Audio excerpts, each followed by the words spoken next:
Okay, yeah, for this song, there are just like a few important things that you have to remember. First thing is you have to learn how to do the alternating thumb picking, which is what Tommy would call like the boom chick kind of style. One really important thing to remember, like what I found out recently, was you should use the entire side of your thumb, this first joint here, and not just this little corner, so the whole side. Alright, that way when you pick with it, you can really dig in, like, and you realize it's called boom chick for a reason. It's not called boom boom. You actually hear the chick on the second beat. Boom chick, like that. It seems really obvious, but it's something that a lot of people forget, and like even I sometimes forget to do it. So yeah, it's really important to practice that. Like on a song, you should learn songs like, Baby's Coming Home or Borsalino. Those are like really good boom chick kind of style songs. So, yeah, for the intro, oh yeah, one other thing is like, remember that your thumb pretty much stays on the top three strings pretty much the whole time, because those are the bass notes, and you should be able to separate those from the melody, which are usually on the B string and the E string. So yeah, that way when you're looking at the tabs, it's not just like a huge jumble of notes. You're actually trying to make sense of it.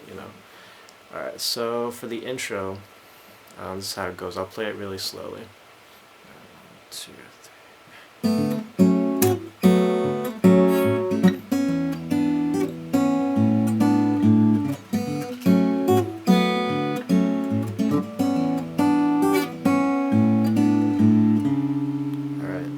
See, for that part, basically the melody is just this.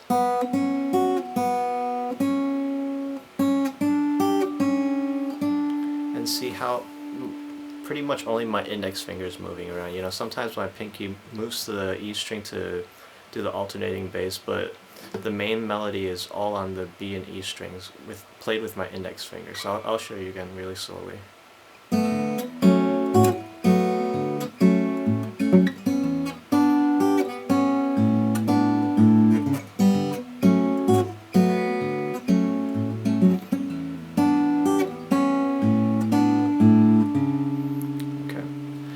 And from there it goes into the main chorus part, which is this thing.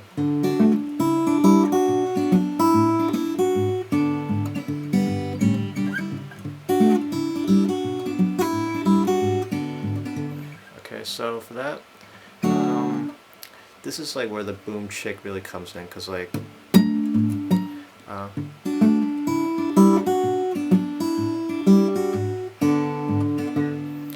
alright, and also like in a lot of videos I realized that Tommy says that when you're practicing that kind of style you should learn them separately, but I kind of disagree with him there. Like Tommy, he's like a musical genius almost, and he doesn't really understand how hard it is to separate those two. So I recommend that, like, you learn them together at first. So you just play it without the accents at first, like this.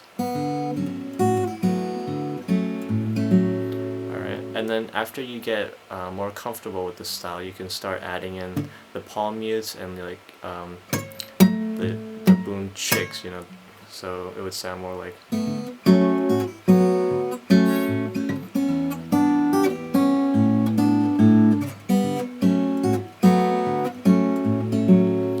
Alright, yeah, and in this video I'm not trying to tell you exactly where to put every single one of your fingers. You can just rewind the video to figure that out. So I'm just gonna play through it really slowly. If I think there's something really important, I'll tell you about it. Yeah?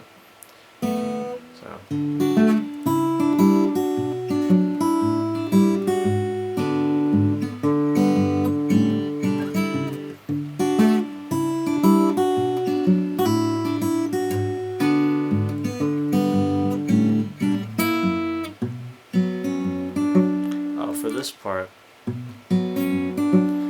Tommy, he usually bars the whole second fret, so that way when when you're doing the alternating bass, you don't have to go back and forth between the A string and the E string. You know, you could just stay there.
Okay, this part is a little bit different from the tab. I forget how it's written in the tab, but here I bar the 5th fret, and then I play the 7th fret on the A string with my middle finger, and then the 7th fret on the B string with my ring finger. So, right, and then from there I slide my index back 1 fret, and then I slide my middle and ring back 2 frets. So it's so it'd be 5, or starting on the A string, it'd be 5th, 4th, 4th, 5th, and then back to 4th. So it sounds like this.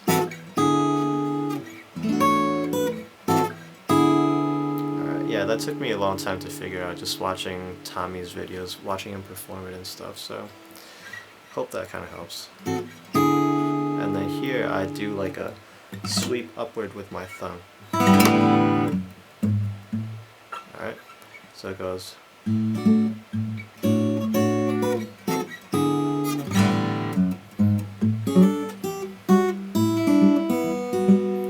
And another important thing to notice is that for this bridge section, oops,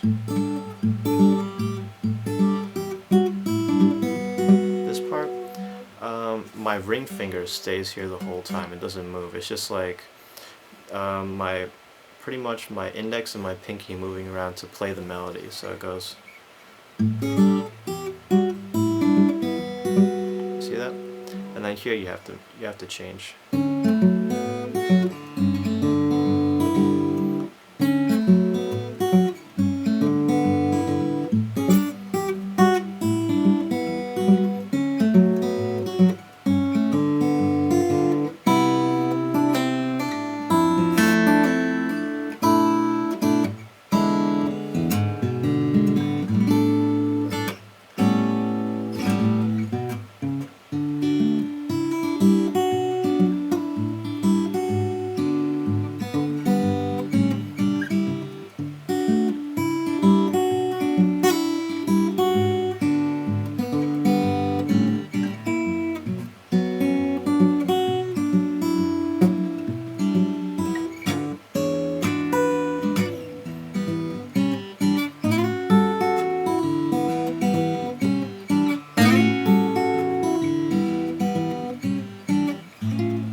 This is the other part that's not on the tab, which I figured out myself. So for the ending, instead of just like the regular chorus, he plays this, which is he bars on this 5th fret starting on the D string with his index, and then 6th fret on the G string with his middle, and then 7th fret on the B and E strings with his ring and pinky. So, and then he pulls off.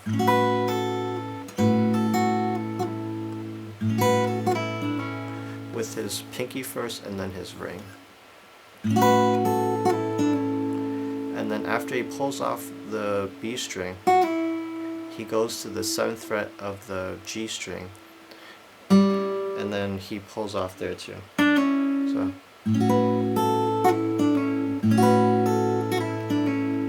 Okay? And then he goes straight back into this.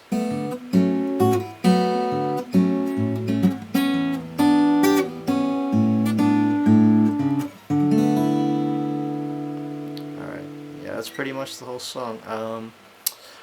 I know it's not very detailed, but if you have any questions, just feel free to ask me, and I'll try to answer as soon as possible. Yeah, thanks for watching, and if you like the videos, don't forget to subscribe.